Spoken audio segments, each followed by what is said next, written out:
Sveiki, skorpionai.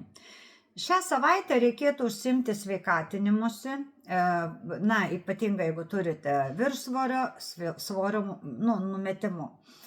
Aišku, tiem, kuriem tai aktualu, nes galbūt jums visai šito ir nereikia ir jūs labai puikiai jaučiatės, tai tada tikrai į sveikatą. Bet šiaip, jeigu turite kažkokių tai sutrikimų nedidelių sveikatos ar šiaip problemėlių, tai spręsti šią savaitę yra labai palanku.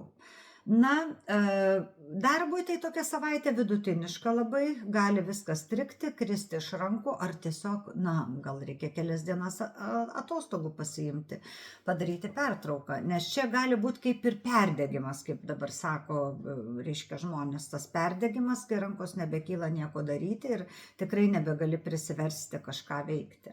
Tai va, emocinis fonas bus visiškai neblogas, tai reiškia užteks tikrai 3 dienų pagulėti, pasivartyti ar šiaip pasitinginiauti, kad atsistatytumėt ir vėl gerai pasijustumėt darbingi ir aktyvūs. Daugiau šią savaitę reikėtų atkreipti dėmesį, kad nebūti minioje, nes tarp didelio samplaiko žmonių, reiškia dideliuose kolektyvuose, jums nėra šią savaitę palanku, nes galite būti nuvampiruoti, energiją išsiurbti. Todėl į mitingus, į kažkokius didelius susibūrimus nebūtinus geriau šią savaitę nevaikščioti.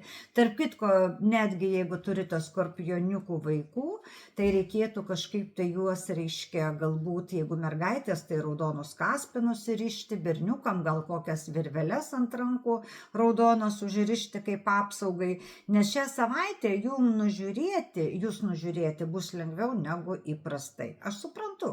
Tai gali atrodyti kaip prietaras, bet mes labai gerai žinom, kad visi prietarai kažkada susiformavo iš žmonių pastebėjimų ir patirties.